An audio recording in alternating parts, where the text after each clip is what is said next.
Hey guys, welcome back to the channel and to another reaction video. Today we're going to be watching, reviewing, and reacting to the second episode of She-Hulk Attorney at Law. Alright, it's like 4 a.m. And I am sleepy, but I am ready to get into this. For those of you that saw my reaction to the first episode of She-Hulk, I do apologize for all of the audio situations that was going on. I had just come back from Evo and my desktop had decided to update and it shut itself down, and basically all of my software had lost all its settings, and I did not know that this had happened until after the fact. So the audio got really messed up, and yeah, it wasn't ideal. But we are back to normal at this point in time. Where's the microphone is all set, it's all my filters are in place, and we should be okay and ready to go. So I'm happy about that at this point. I definitely enjoyed the first episode. I thought it was fun to watch, though, like, if you did hear my discussion from after the episode, you know that I was kind of waiting to see the second episode to more form a overall opinion, because I felt that it was still kind of too early to get a full sense of what the show was actually going to be about and like. So I'm excited to see this, because I think this is gonna like really help shape my opinion overall, and give me a more concrete idea of where the series is trying to go, both with this character and itself. So let's not waste any more time. Like I said, it's really early in the morning. Let's get into episode 2. Oh, here we go. Oh my God! Influencer Titania caused panic. Superpowered influencer. In the aftermath of the chaos, a new superhero appears responsible for stopping the rampage, and she's been identified as Deputy District Attorney Jennifer Walters. Members of the jury are calling the. What? Look at the way that they had her with her hip out like that. Can you tell us about what you saw today? She-Hulk. No. That's for somebody called She-Hulk, which can't possibly be what they're calling me. Lady Hulk, Girl Hulk, She-Hulk. Come on, just give them what they want. Give the people what they want. There, Walters. But don't you think it's a little unsportsmanlike to suddenly debut superpowers just to drum up publicity for yourself? Only you would think that. So, seriously, how did you get these powers? I really don't feel like talking about it. Nepotism. You knew it. There's a hot chick over there. I'm gonna go talk to her. Nepotism.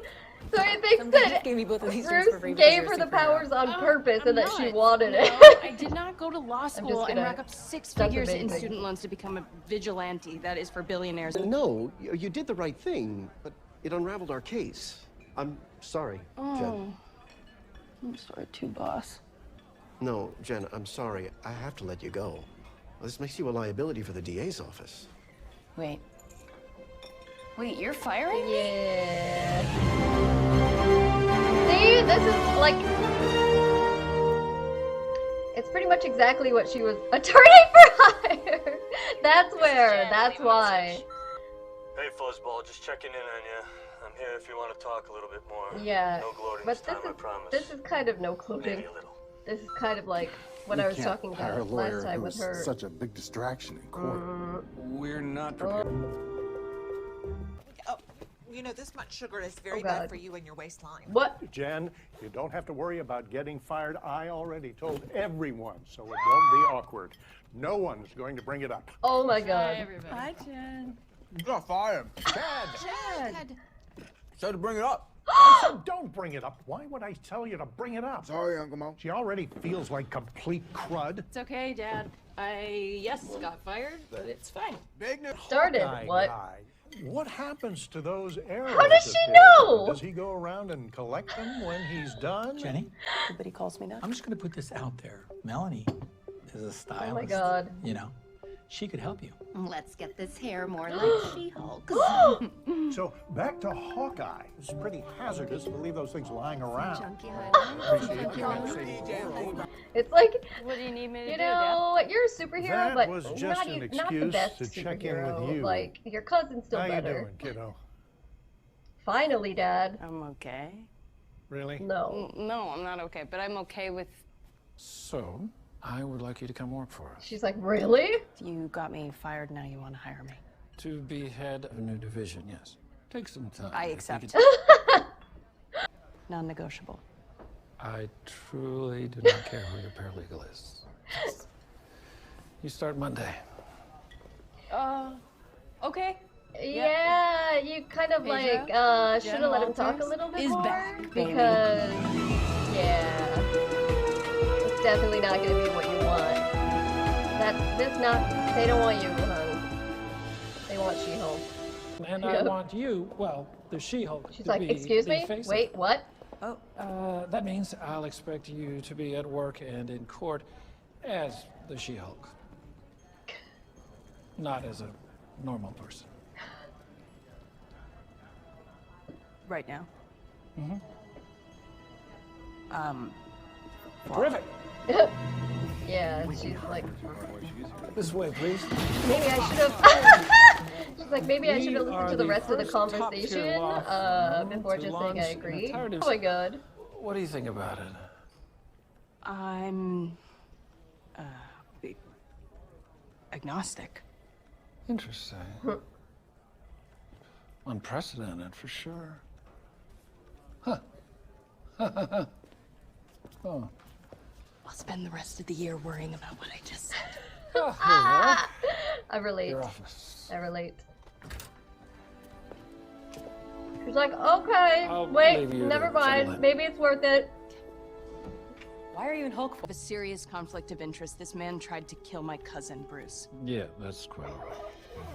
Mr. Blonsky is well aware of your familial connection and has signed a conflict waiver. He would like to retain you specifically as his attorney. She's like, shit. I have to say, I'm not comfortable taking this case. I would much prefer to be assigned literally any other case at this firm.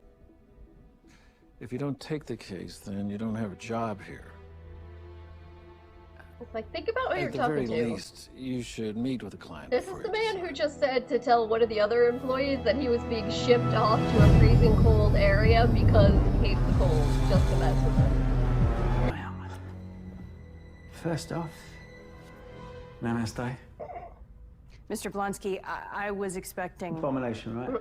Yes. Yeah, well. Sorry about that. No, I'm cool. No, you won't be seeing much of it. Does that mean that you can't turn into the Abomination anymore, or you won't? No, it means that I choose not to.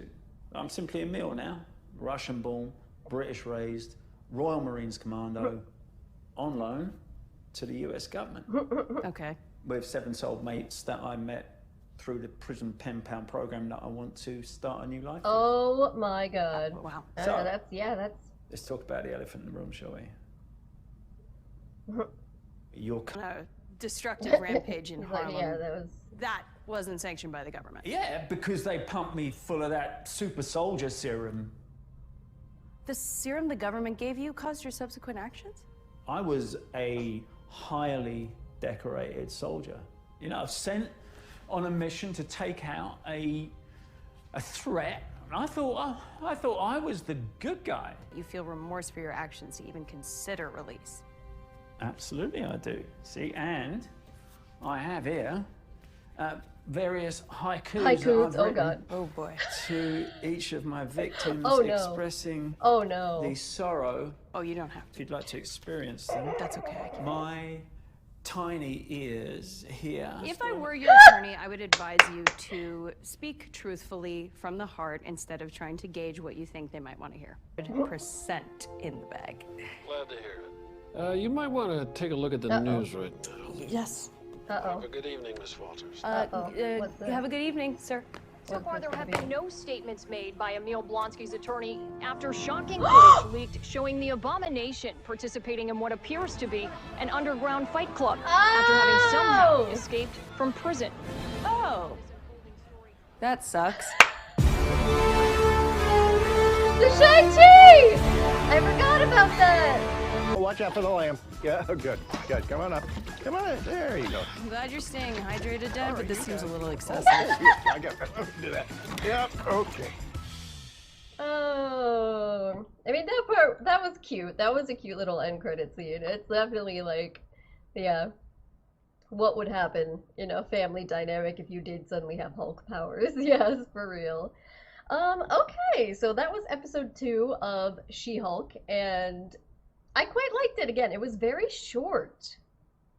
So I definitely get the sense, based on this episode and also kind of the short lengths of both of the first 2 episodes, that they definitely are going for a more comedic style overall show. Like, even when they're talking about some more serious, I guess you could say, social elements, like some of the things that she was discussing in terms of gender, or just in terms of biases towards people, things like that, they were done in a more comedic way. And even the, I guess, allusions to violence and more dramatic things that have happened in other films in the past was referenced in somewhat comedic ways. So seems that's definitely what they're overall going for. So I think of it as a kind of like a comedy, basically, a comedy with some commentary, so to speak. And I do think that seems like a good way to kind of go with this, at least so far. It's working for me.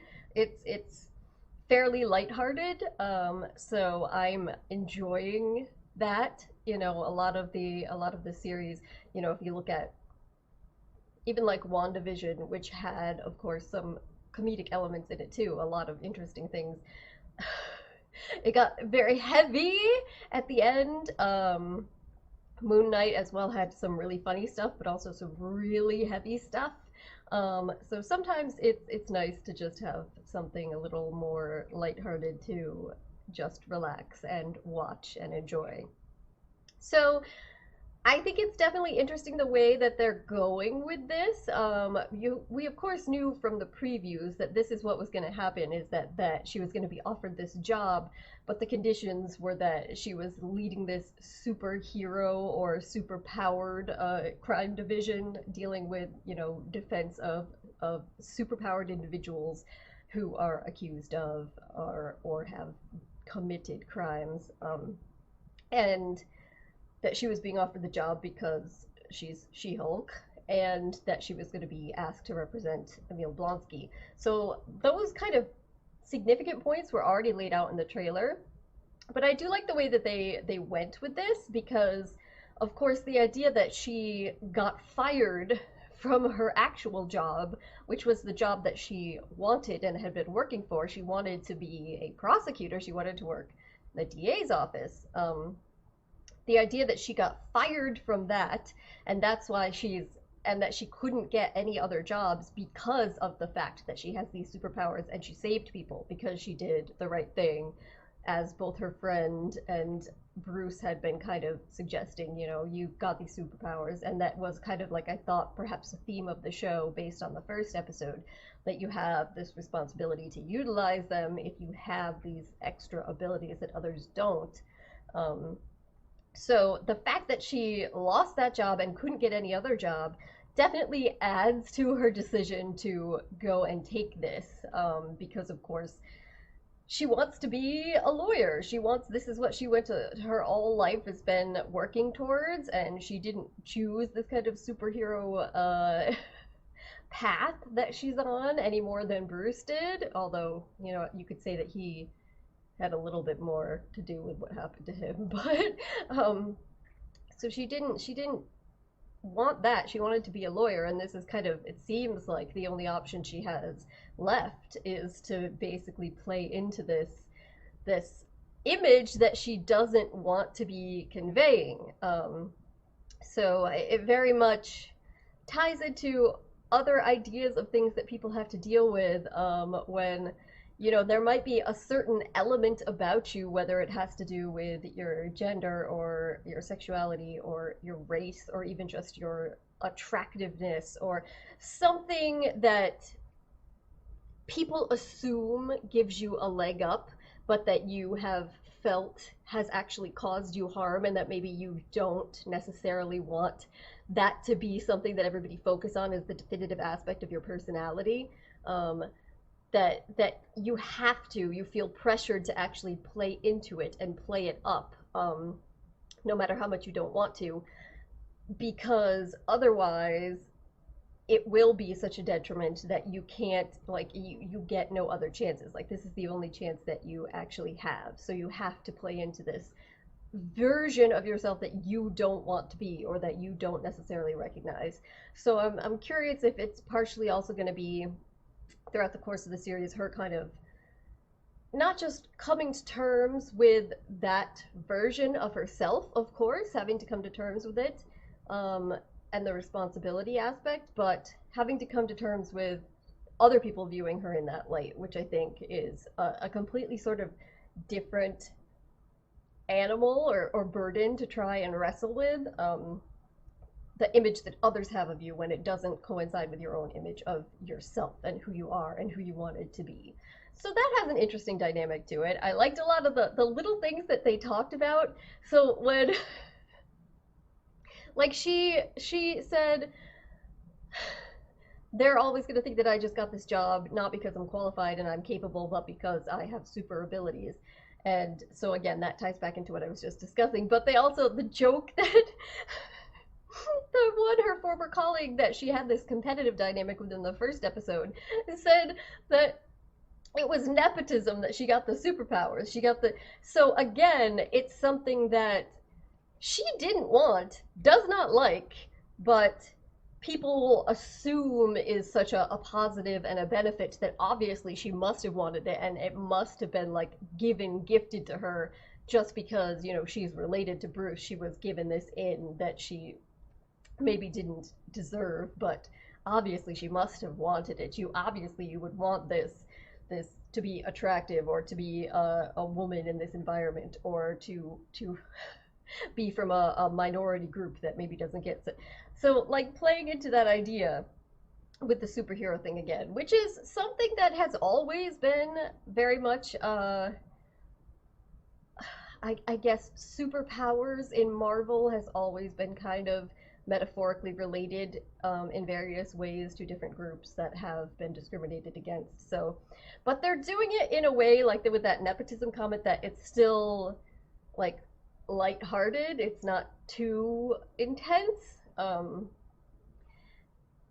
And yeah, so I thought that was really funny and well done, and I enjoyed that. I was surprised at the end about the breakout, Blonsky's breakout, and then going and fighting as Abomination, and I'm really curious how they're gonna explain this. So I totally forgot, first of all, about Shang-Chi, and that he was in that as Abomination, fighting in there.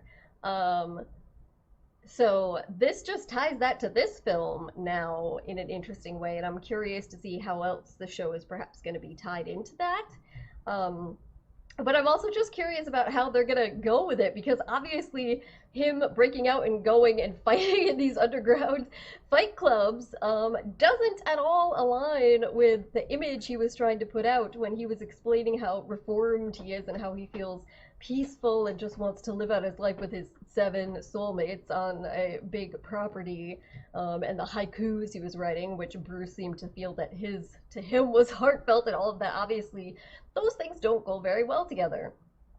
But I also am curious because, you know, the motivation for her boss in bringing her on and trying to get her to represent Blonsky and everything going along with this, is it just a coincidence that he was bringing her on at that particular time to represent him on his appeal, and then during that appeal process, during that time period, that he breaks out and does this and is seen doing this?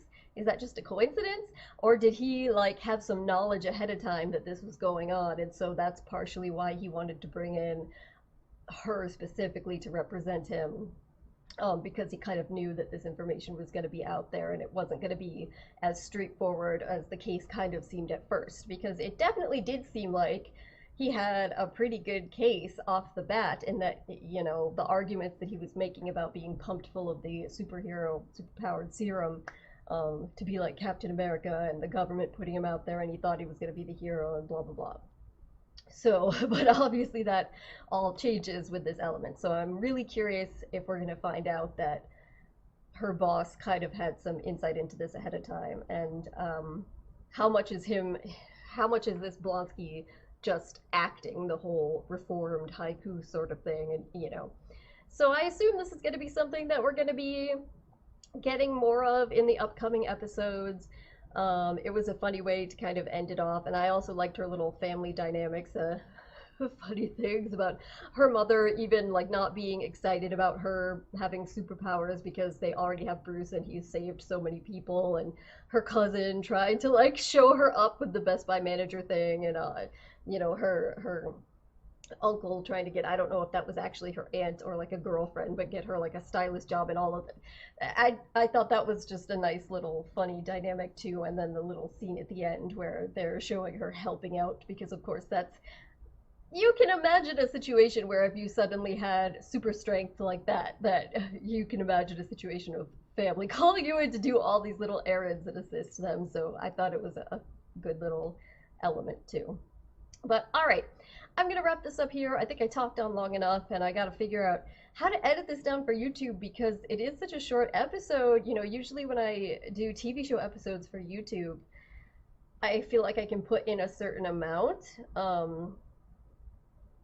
Like if it's like a 45-minute to an hour episode, you feel like you can get at least a good 10 minutes of footage in without any sort of copyright issues. But when it's such a short episode, because this was only like 25 minutes, maybe, I'm not sure how much I'm going to be able to get in, so it'll be interesting, this editing process. But the full-length reaction, of course, is going to be up on Patreon. So, all right, leave your questions, comments down below, guys. Thank you so much for joining me, and hopefully I'll see you next time. Bye.